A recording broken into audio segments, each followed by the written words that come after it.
Puxa pra frente, pra trás e Antony and the two centre-halves started in midweek. And we see now that it is going to be Real Betis who are going to get this game underway, just waiting for the all-clear from Guillermo Cuadra Fernandez.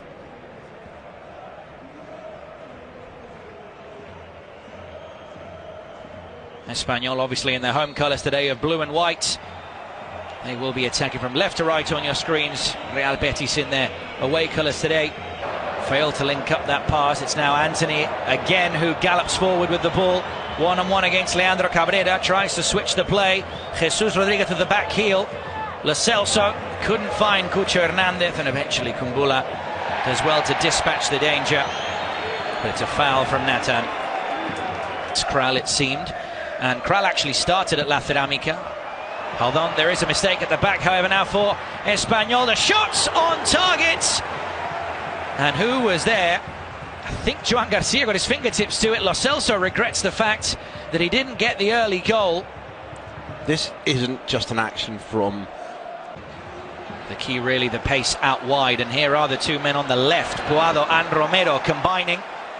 Shout potentially for a handball, but the ball goes back now to Exposito, who has to go round the referee as well. Urco skips past the challenge, let's fly, and it's straight at Adrian San Miguel. Doesn't go to ground, stands tall on the edge of the box. Antony might think about the shots. Now Carvalho goes back wide again. Even Puado defending, almost a back six at times. Antony still on the ball, but loses out to Carlos Romero. Or to give players rest be different? We simply don't know, because this is such a new experience for him too. Lovely move here. Now Romero finds his way into the box to the edge of the penalty area. It goes for Edu Exposito.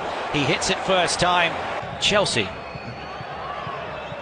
That will be confirmed obviously on Thursday. Just wondered why your mind was turning to such tactical niceties from Betis, but I do appreciate it.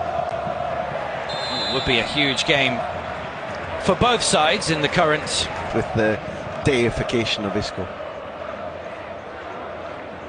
Yeah, the only reason why maybe we sometimes ask this question if they can play together is because hypothetically, if Real Betis reach the Conference League final, would Pellegrini start both of them if fit? We don't know yet, because we haven't seen it too often. His right foot, but running into too many blue and white shirts. Betis, though, do stay in possession. Now it's Antony on the corner of the box. Lo Celso tries to turn on his back.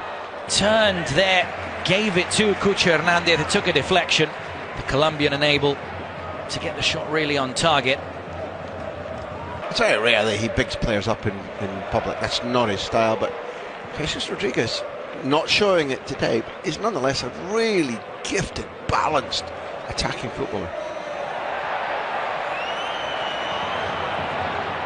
The image that really caught my eye with Jesus Rodriguez was in a big moment that was for Real Betis, and that was really a turning point where the fans started to believe that this could really be a special season for the side from Seville. Lozano threads it through for Roberto Fernandez, and he tucks it away superbly. That is a striker's finish. First touch, turn, shoot into the bottom corner.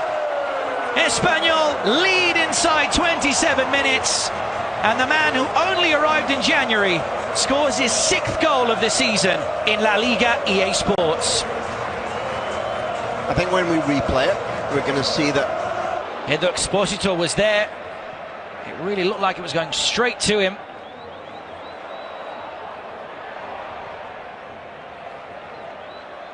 Antony was waiting for that foul, and he got it in the end. Yeah, this is a challenge. Would it be fair to say it's only a yellow because he got the ball first? Is that maybe the argument it's an from the influence referee? in the colour of the card. You're right to say it's not an influence on whether it's a foul or not anymore.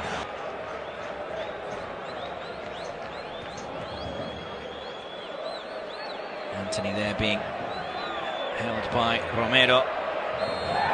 It's been coming. It's been coming.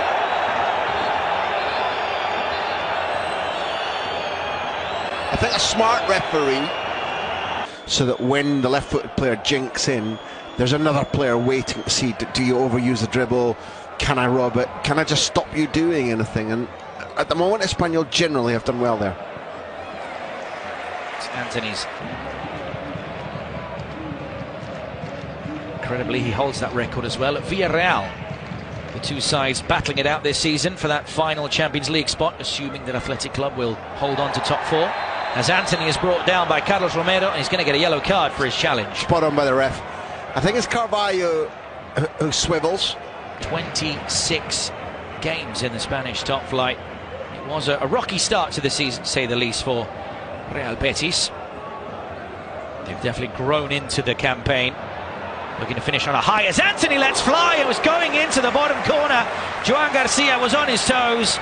No surprises there, and he parries it away for Ex-Liverpool man by a long way, but he's not the guy who'll be keeping goal in the semi-final second leg. And rotation and giving one goalkeeper the reward, you can understand, but semi-final, put your best player in, don't you? Are set to come on. Jesus Rodriguez. We'll see if it's his game that's coming to an end. Lo Celso as well to find Antony here. He'll look for the shot. Goes right eventually. Plays it across, and Cabrera lunged in inside the 6-yard box. He needed to be there. Otherwise, Cucho had a tap in. As now Altimira lets fly. That one was on target from the Catalan midfielder. Definitely deserved. A few up for debate. But here he is on the ball.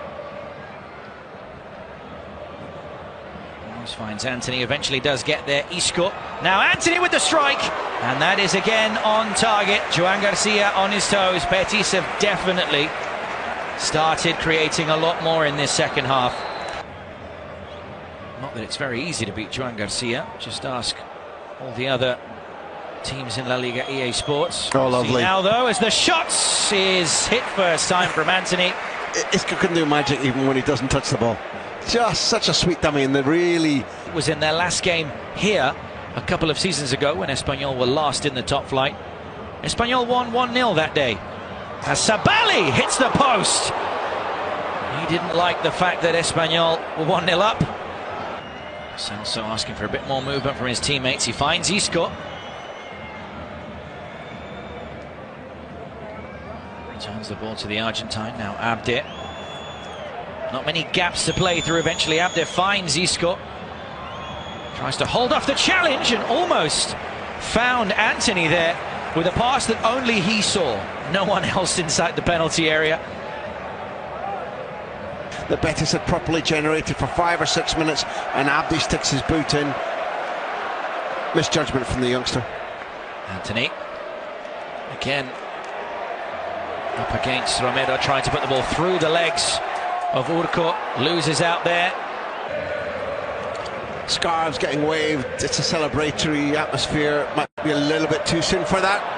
Lo Celso skips past one challenge and another, and it's a wonderful solo goal from Giovanni Lo Celso. He's dropped deeper into midfield since Isco's come on. The two celebrate together because Lo Celso took responsibility into his own hands, drive through the heart of the Espanyol team, and stab the ball into the back of the net. He lobs the ball back. Calero can't clear. Antony to his left foot, lets fly, and that's a magnificent goal. The Brazilian turns the away end into absolute pandemonium right on the 90th minute. You won't see many strikes better than that. Betis fans want Antony to stay, and if he keeps producing finishes like that,